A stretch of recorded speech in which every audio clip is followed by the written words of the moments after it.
Bonjour, je reviens quelques minutes dans mes résumés, dans le résumé pour le chapitre 0, puis dans le résumé pour le chapitre 1. Donc, j'avais déjà couvert ces résumés-là.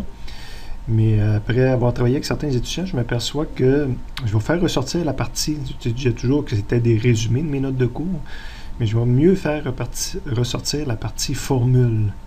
La partie normalement, que lorsqu'un enseignant vous fournira un formulaire, qu'est-ce qui apparaîtrait uniquement sur le formulaire. N'importe quoi dans la vie, il y a toujours des avantages, des inconvénients. Moi, c'est un résumé, donc il y a plus d'informations, mais des fois, avoir trop d'informations, c'est comme pas assez. Donc, on va les faire ressortir vraiment les formules qu'on doit utiliser pour justifier, pour documenter nos problèmes. Dans le chapitre 0, de toute façon, il n'y avait pas vraiment de formule, il y a juste une méthode. Donc, c'est tout ça qui est important à la fin. Mais à partir des autres chapitres, exemple chapitre 1, je vais vous demander, au fur et à mesure que je vais le faire pour les prochaines fois, de surligner avec moi certaines formules. Okay? Donc, c'est les formules que j'utilise pour résoudre des problèmes à développement. Okay? Donc, quand vous allez me remettre votre chapitre pour approbation, vous m'ouvrirez toujours votre résumé également à cette page-là. Ça va me faire une confirmation aussi que vous avez écouté la vidéo qui était préparée pour le résumé comme tel. Donc, dans le chapitre 1, il m'arrive des fois d'utiliser cette formule-là dans le développement d'un problème, quand j'ai besoin d'aller chercher quelque chose à l'intérieur du delta T. Okay? J'avais même ajouté avec un étudiant, puis je pense qu'on l'a fait dans certains problèmes, que aussi, des fois, on divise notre problème en intervalles. Donc, le delta T total, c'est le delta V des intervalles qui ont été utilisés pour le constituer. Okay.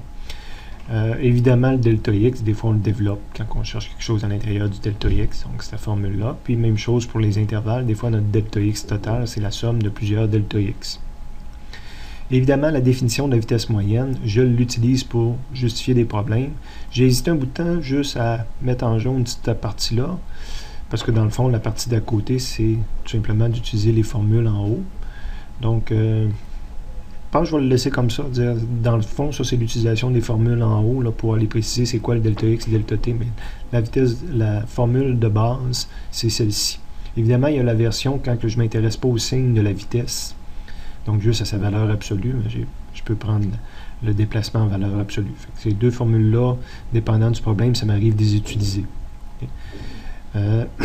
Quand on connaît la vitesse moyenne d'un objet, qui n'est pas nécessairement un objet qui se déplaçait à vitesse constante, des fois, des variations de vitesse, on va remplacer toutes les vitesses qu'un objet a connues par une vitesse moyenne. Quand je connais la vitesse moyenne, je suis capable de calculer le déplacement à l'aide de cette formule-là. Donc, je ne l'ai pas utilisée souvent dans un problème, mais elle existe. Okay? Vitesse scalaire moyenne, quand on s'intéresse à la vitesse scalaire moyenne, on met en jaune cette formule-là. Tantôt, je vous disais qu'il y a des avantages et inconvénients à avoir, plus que juste la formule. Si je mets juste ce que je viens de mettre en jaune dans un formulaire, quelqu'un arrive à l'examen, un blanc de mémoire, ne se rappelle plus qu'est-ce que veut dire dp ou c'est quoi dp, l'enseignant ne l'aidera pas, il est supposé le savoir. Moi, je ne veux pas que vous appreniez rien par cœur. Pour ça, je dis sur la feuille, je l'ai mis, c'était quoi dp, c'est distance parcourue, puis il n'y a pas de formule pour le calculer, c'est pour ça qu'il y a 3 petits points ici, ça dépend des situations, sauf que la distance parcourue est toujours plus grande que le delta X. On a fait des problèmes, parce qu'on montrait ça, on peut revenir avec un delta X qui est égal à 0, revenir au même endroit, puis avoir pourtant parcouru une distance. Donc, pour ça, je dis, un résumé en contient plus, avec les avantages et les inconvénients que cela apporte. Okay.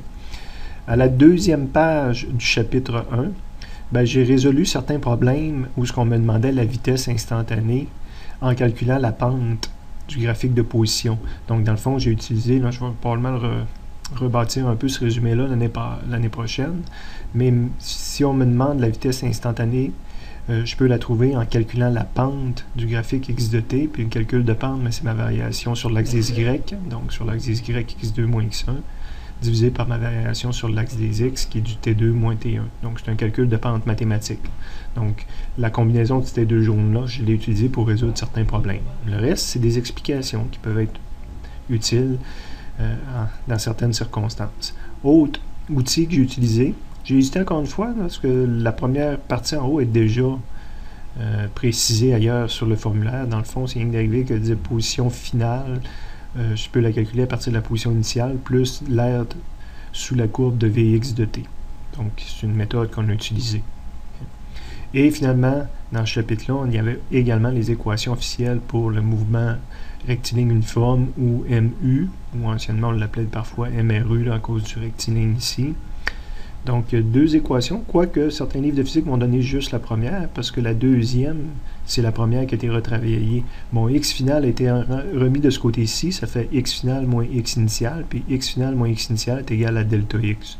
Donc, dans le fond, c'est une répétition là, de la même équation. Il y a juste une équation de base pour un MU.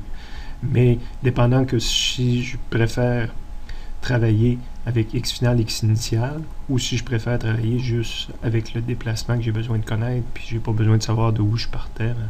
Il y a deux formes. Donc, à chaque résumé, je vais vous souligner comme ça des équations, puis c'est celles-là qu'il faut utiliser pour justifier votre démarche.